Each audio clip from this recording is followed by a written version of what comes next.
할렐루야. 하나님께서 오늘도 우리를 예배의 자리로 부르셨습니다. 우리 함께 천국에서 또 볼 얼굴들을 향하여서 인사하겠습니다. 바벨을 무너뜨립시다. 바벨을 무너뜨립시다.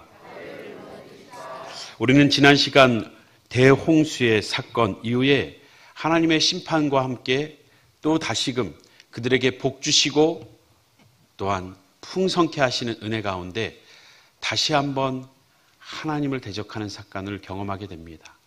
아직 노아는 남아 있습니다. 살아 있습니다. 살아있는 이 기간에 하나님을 대적하는 또다시 죄가 간영하는 모습을 보게 되는 안타까움을 보게 됩니다. 우리는 살아가면서 우리의 이름을 남기는 것, 이것은 우리 인생에 매우 중요한 것이라고 여깁니다. 왜냐하면 우리는 500년 동안 유교 문화 속에서 입신양명이라는 그러한 생각을 가지고 우리가 죽어도 이름은 남아야 되는 게 의미 있는 삶이 아닌가라고 생각합니다. 인생의 성공, 자녀의 성공, 자녀가 잘 되길 바라는 가운데에는 그 자녀를 잘 키운 부모로서 이름이 남길 원함도 함께 있는 것입니다. 우리는 대화 가운데 또한 이야기를 주고받으며 결국에는 자신을 드러내고 나타내고자 하는 우리의 자기 자랑의 영적 교만의 그 제약된 본성이 있음을 우리는 부인할 수 없습니다. 이 영적 교만이라는 죄성을 가지고 태어났기 때문입니다. 이 교만은 여러 가지 죄악 가운데 하나가 아니라 모든 죄악의 뿌리가 되는 것입니다. 아담이 하나님과 같이 높아지려 했던 것처럼 우리가 하나님과 같이 높아지려는 이 영적인 교만함이 우리 안에 있다는 것입니다. 오늘 본문에도 인간의 교만의 죄성을 지적하면서 심판하시는 내용이, 그리고 그 가운데에도 여전히 인간을 사랑하시고 살리고자 주님께서 베푸시는 은혜가 면면히 흐르고 있는 것을 보게 됩니다. 노아의 후손들은 신할 땅에 바벨 지역이라는 곳에 탑을 세우기 시작했습니다. 탑을 세우는 것, 왜 세웠을까요? 자연스러운 일입니다. 모든 것이 사라지고 난 그 자리에 다시금 생육하고 번성하여 땅에 충만하라는 하나님의 말씀을 가지고 열심히 사는 그들에게 사람들이 모이기 시작하고 모인 그곳에 문화가 피고 그 문명을 키워나가는 데 있어서 건축은 너무나도 중요한 것입니다. 함께 모여 살기 위해서 그 건축의 발전은 당연히 있게 돼 있습니다. 특별히 오늘 본문을 보면 벽돌이 나옵니다.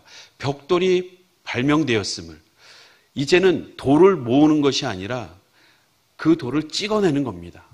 돌을 깎아서 원하는 모양으로 만드는 것이 아니라 찍어낸 벽돌이 반듯하게 착착 쌓아져 올라갈 수 있는 정말 신기술이 발명된 겁니다. 마치 인쇄술이 발달하면서 그 문화가, 문명이 아예 바뀌어지는 것처럼 그들의 삶이, 그 질이 올라가는 이 가운데에서 건축하는 것이 무엇이 잘못되었는가?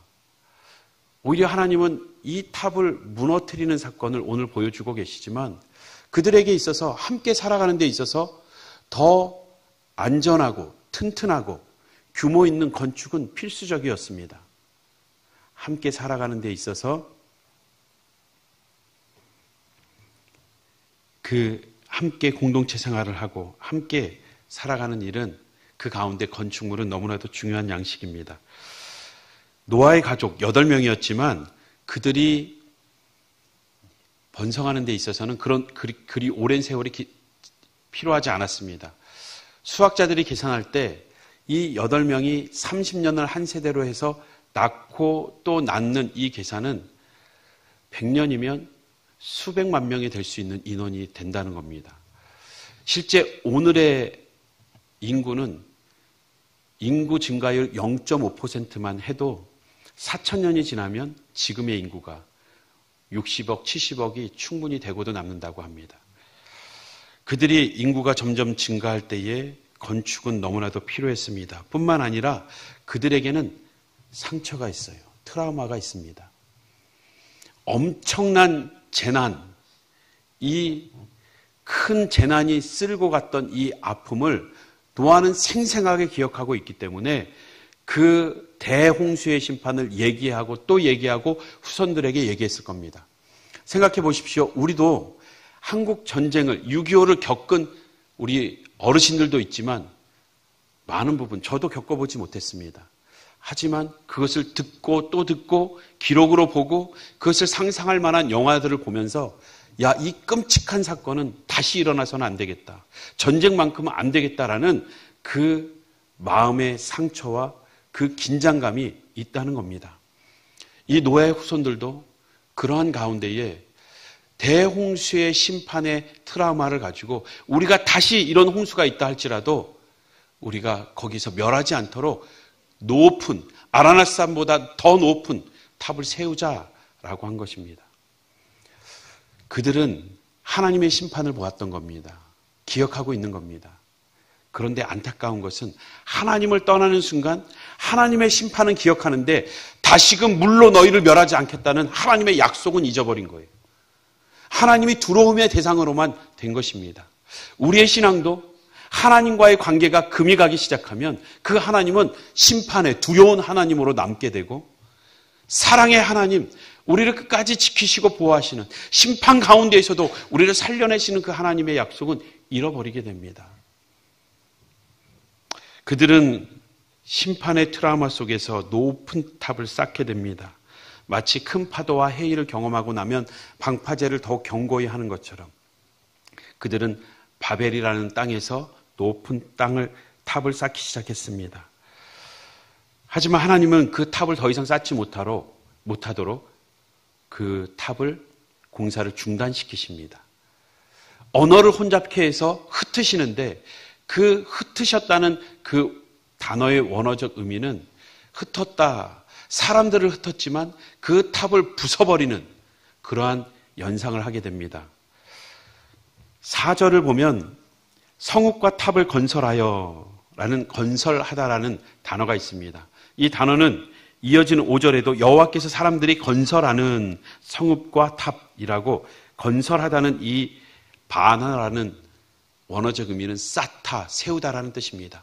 그들은 그 건물을 쌓고 세우면서 건축물만 세워간 게 아니라 자신의 영적인 교만함도 함께 세웠던 것입니다.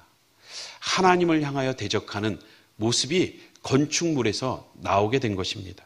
반영하게 된 것입니다. 이어지는 8절을 보면 그들을 온 지면에 흩으셨으므로 그 사람들을 흩으셨습니다. 이 흩었다라는 단어는 9절에 다시 한번 반복되는데 바벨이라 하는 지역의 탑을 온 지면에서 그들을 흩었다라는 원어적 의미는 푸치, 깨다, 부수다, 산산이 조각내다라는 뜻입니다. 사람들만 흩은 것이 아니라 하나님은 영적인 교만을 쌓아갔던 바벨을 깨기를 원하셨습니다. 이상하죠? 하나님께서 땅에 충만하라고 말씀하셨는데 이것이 사람들이 모이고 문명을 이뤄가면서 탑을 쌓는 일 너무나도 자연스럽고 심판에서 면하고자 하는 그들의 아픔을 아실 텐데 하나님은 그 문명을 다시 무너뜨리십니다. 창세기 1장 28절에 아담과 하와를 창조하시고 생육하고 번성하여 땅에 충만하라 정복하라 하나님께서 말씀하셨잖아요. 9장 7절에도 노아의 심판 이후에 하나님께서는 그 심판으로 끝내지 않고 새로운 시작을 알리면서 다시 한번 생육하고 번성하여 땅에 가득하라고 말씀하셨다면 오히려 하나님이 박수를 쳐줘야지 왜 그 탑을 무너뜨리셨을까? 왜 중단케 하셨을까?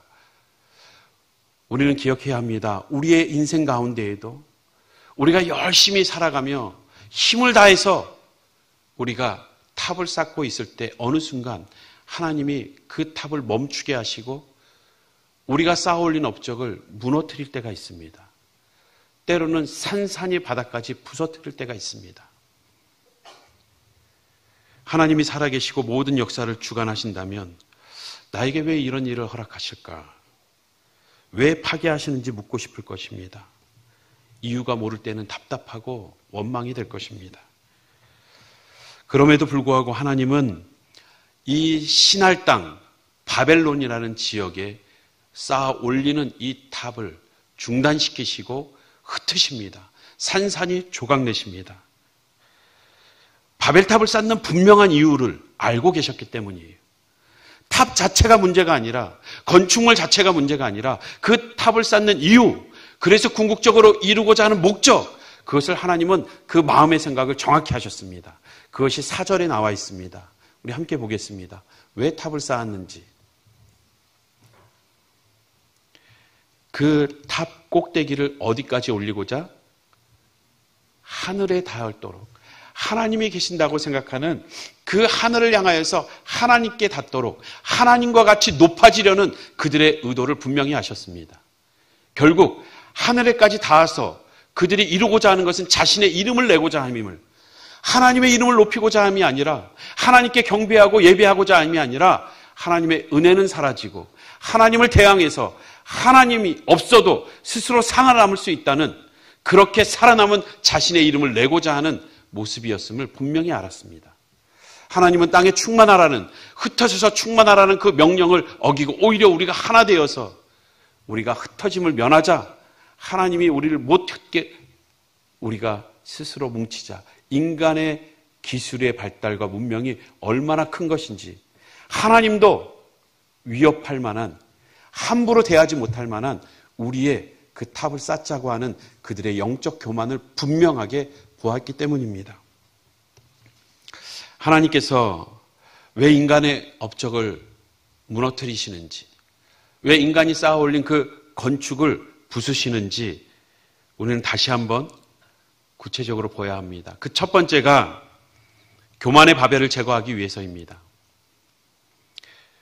인간의 바벨을, 그 건축을, 그 업적을 부수시는 데에는 그 영적인 교만이 있다는 것을 하나님은 분명히 알고 계셨습니다.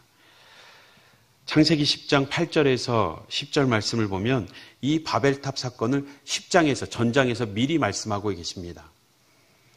우리가 새벽 설교 가운데 미리 예습을 하듯 말씀을 전했습니다. 구스가 또 니무롯을 낳았다. 그는 세상의 첫 용사다.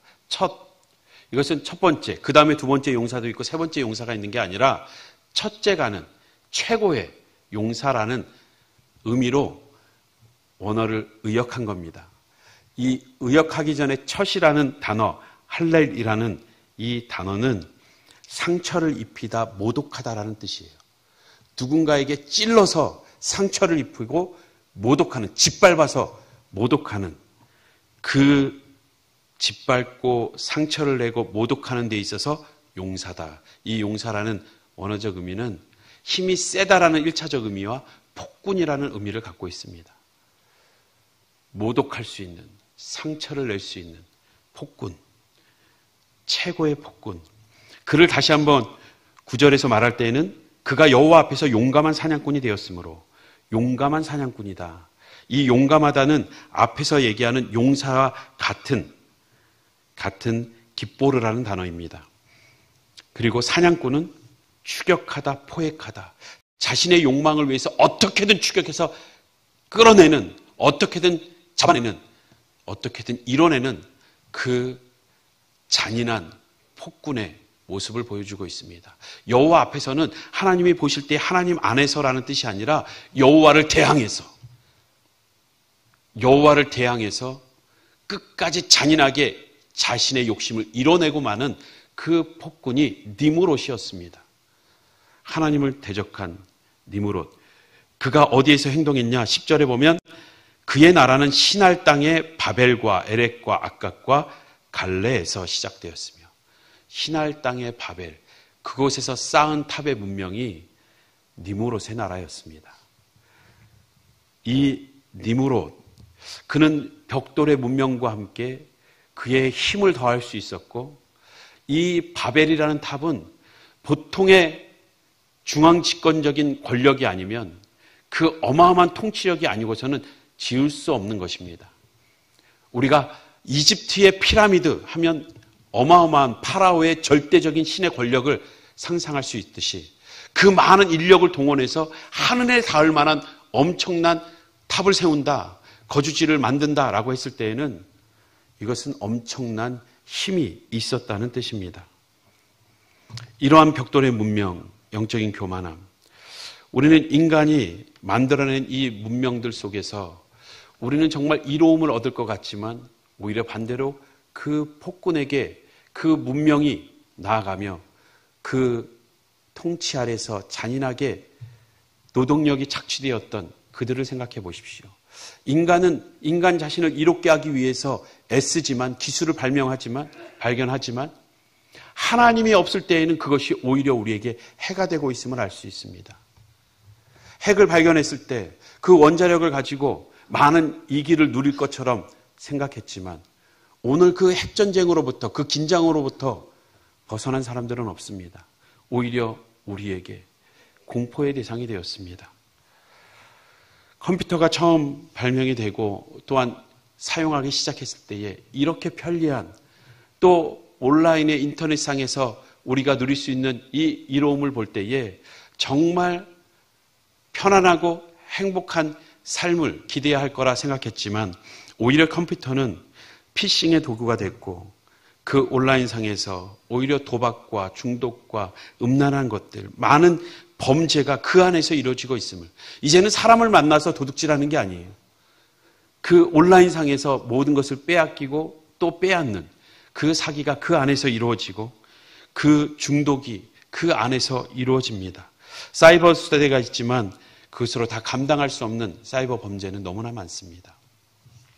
인간의 문명, 그것은 오히려 하나님이 없을 때 우리를 해할 수밖에 없는 그런 상황에 놓이게 됩니다.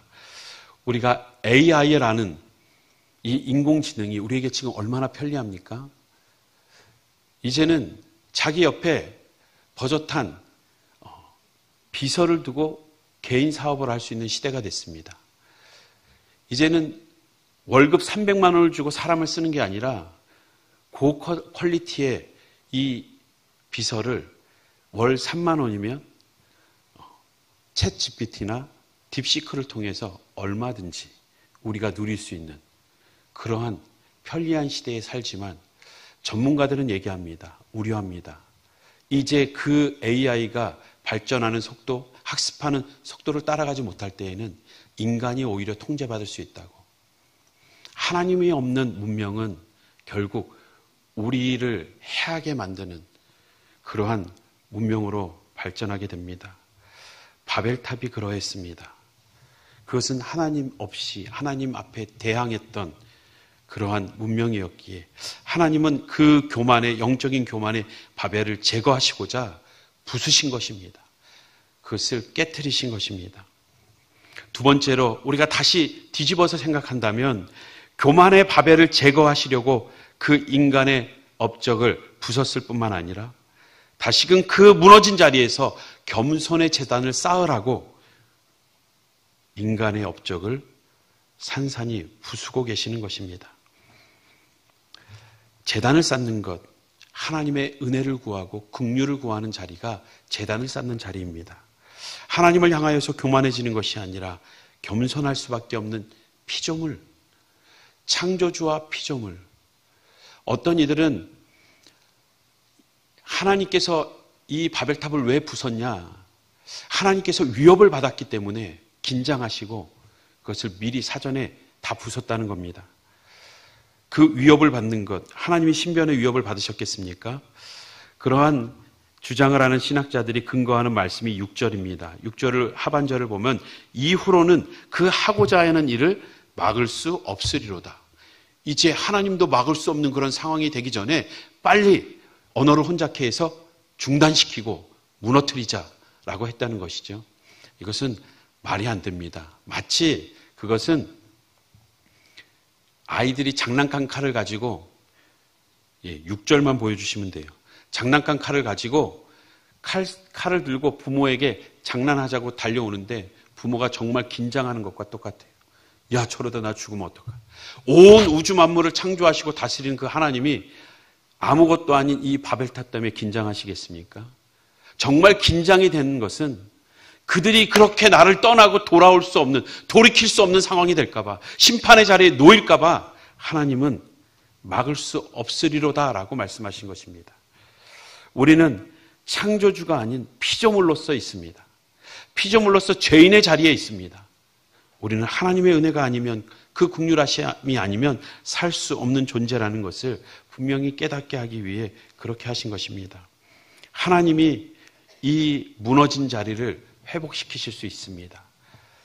아담이 범죄하였을 때 하나님이 에덴에 임재하셔서 거니실며 아담아 어디 있느냐라고 찾습니다. 아담아 어디 있느냐, 이 말씀에 두려워 떨 수밖에 없는, 공포에 질릴 수밖에 없었지만 하나님은 그에게 단지 공포로 다가가신 것이 아니라 가죽옷을 입히며 다시금 회복할 수 있는 은혜의 기회를 주고 계셨습니다.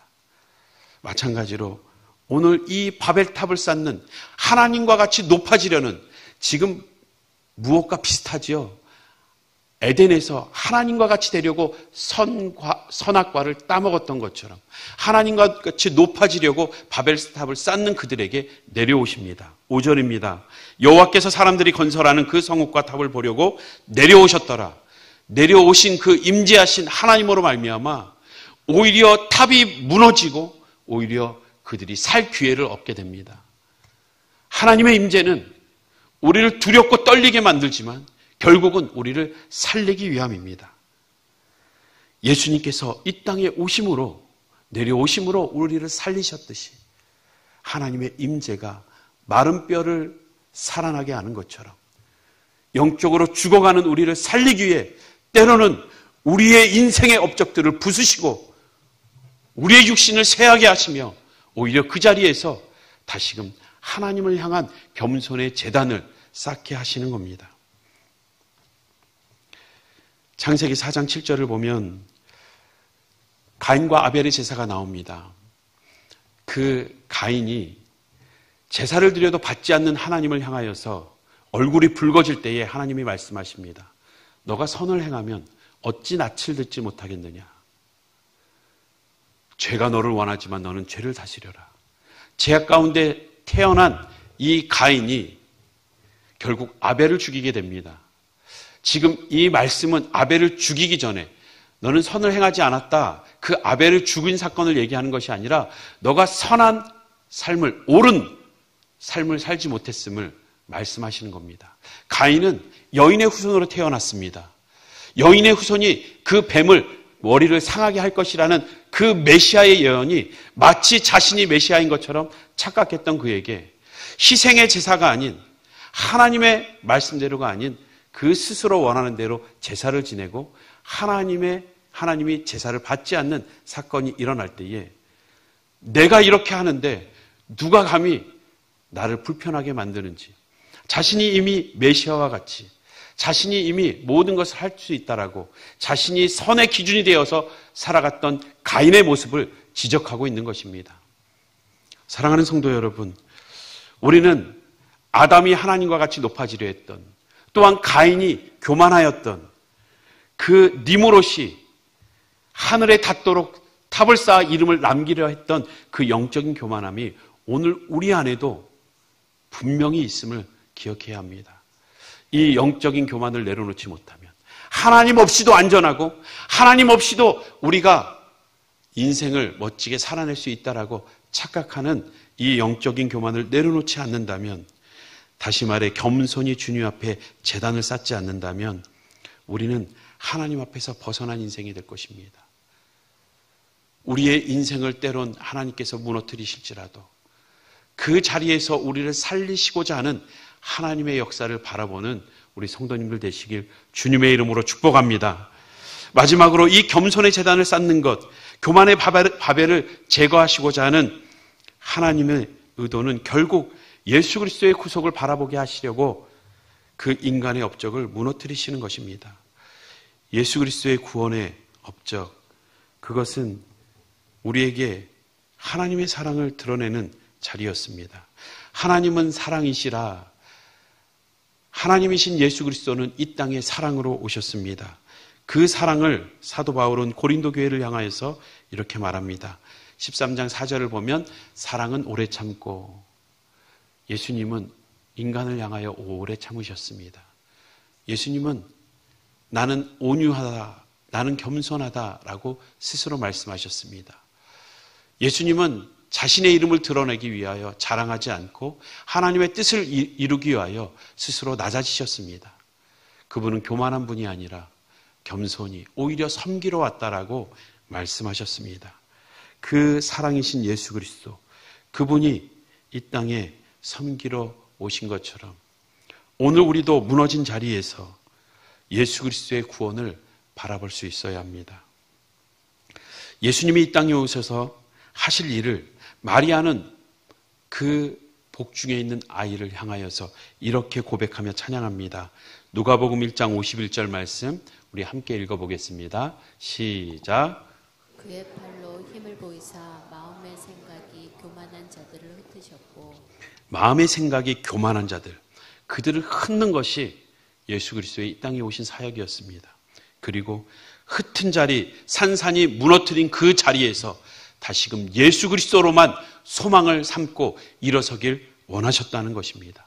그것이 유일한 길이요 진리요 우리가 영원한 생명을 얻는 온전한 회복을 얻게 되는 길이기 때문입니다. 예수님께서는 이 땅에 오셔서 인간의 죄악으로 심판을 받은, 언어가 혼잡게 되며 흩어질 수밖에 없었던 언어의 다양성의 기원을 성경은 분명히 말하고 있습니다. 그것은 인간의 죄에 대한 결과였습니다. 그런데 그 인간의 죄에 대한 결과로 심판받은 그 언어의 혼잡을 예수님이 이 땅에 오셔서 다시금 회복하는 모습을 분명히 보여주고 있습니다. 예수님이 십자가에서 죽으시고 부활하시고 승천하시고 그 예수의 영을 이 땅에 보내주셨을 때에 사도행전 2장에서는 분명히 말씀하고 있습니다. 그들이 다 성령의 충만함을 받고 예수의 영이 말하게 하심을 따라 다른 언어들로 말하기 시작하니라.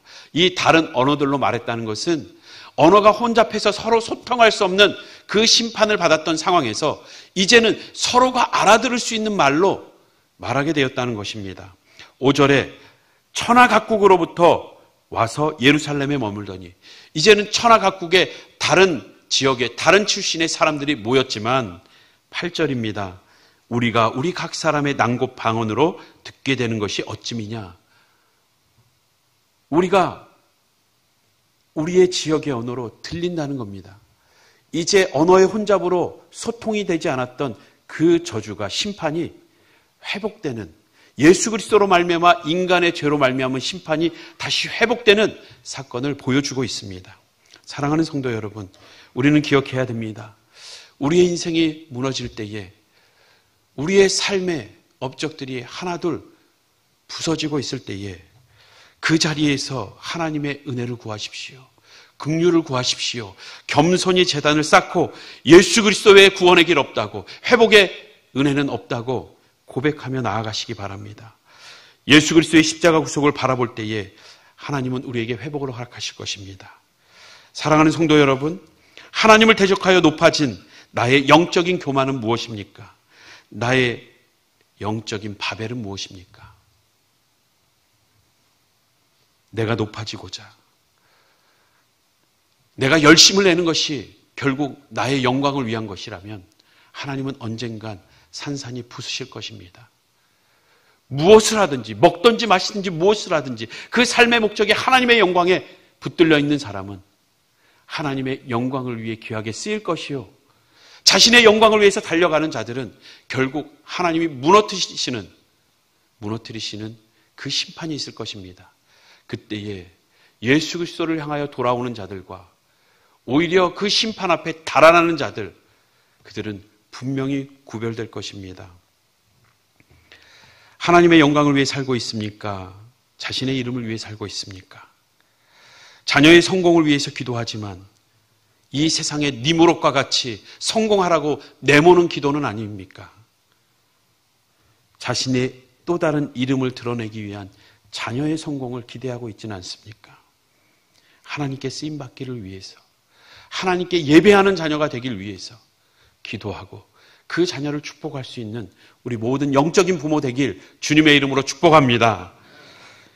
야고보면 4장 6절입니다. 하나님은 은혜를 주십니다. 새롭게 시작할 수 있게 하십니다. 그때에 하나님이 교만한 자는 물리치지만 겸손한 자에게는 은혜를 주신다라고 했습니다. 하나님 앞에 겸손한 자, 세상을 향해 담대하고 당당할 수 있습니다. 하지만 중요한 것은 하나님 앞에 겸손해야 합니다. 세상 앞에 고개를 숙이고 비굴한 삶이 겸손함이 아닙니다. 오히려 세상이 볼 때는 때론 뻔뻔해 보일 수도 있고 세상에 감당할 수 없어서 교만해 보일 수 있지만 늘 하나님 앞에 무릎 꿇을 수 있는 자, 기도의 자리로, 예배의 자리로 나아갈 수 있는 자, 그들이 겸손한 자입니다. 하나님 앞에 영적으로 교만한 자, 그들을 단지 싫어한다는 의미가 아닙니다. 물리치신다는 의미는 베드로전서 5장 5절의 말씀을 통해서 선명히 알 수 있습니다. 함께 읽겠습니다. 시작. 하나님은 교만한 자를 대적하시되 겸손한 자들에게는 은혜를 주시느니라. 교만한 자는 적을 대하듯이 하겠다는 것입니다. 우리가 하나님의 은혜를 입고도 살아가는 것이 쉽지 않은데 하나님이 우리를 향하여서 적을 대하듯 총뿌리를 거누고 있다면 우리 인생은 끝난 것입니다. 아무런 의미가 없는 것입니다. 하나님 앞에서 겸손할 수 있는 자, 그 겸손이 긍휼을 구할 수 있는 자, 그 제단을 쌓기 위해 예배의 자리로, 기도의 자리로 나올 수 있는 우리 모든 서강교회 성도님들 되시길 주님의 이름으로 축복합니다. 영적인 교만 가운데 우리의 인생을 무너뜨리시는 사건이 있다 할지라도 다시금 예수님께 소망을 두고 하나님의 은혜를 구한다면 하나님은 우리의 자녀와 가정을 다시금 회복시키시고 복 주실 줄 믿습니다. 인생의 고난과 역경 속에서도 그것이 우리에게 트라우마로 남지 않고 하나님의 은혜를 구하는 자들에게는 오히려 그 고난과 역경이 인생의 밑거름이 되어 다시금 일어설 수 있는, 새롭게 시작할 수 있는 은혜를 맛보게 될 줄 믿습니다. 이 은혜가 삶이 무너진 자리에서도 다시 일어서는 우리 모든 성도들의 삶의 현장이 되길 다시 한번 주님의 이름으로 축원합니다. 다 함께 자리에서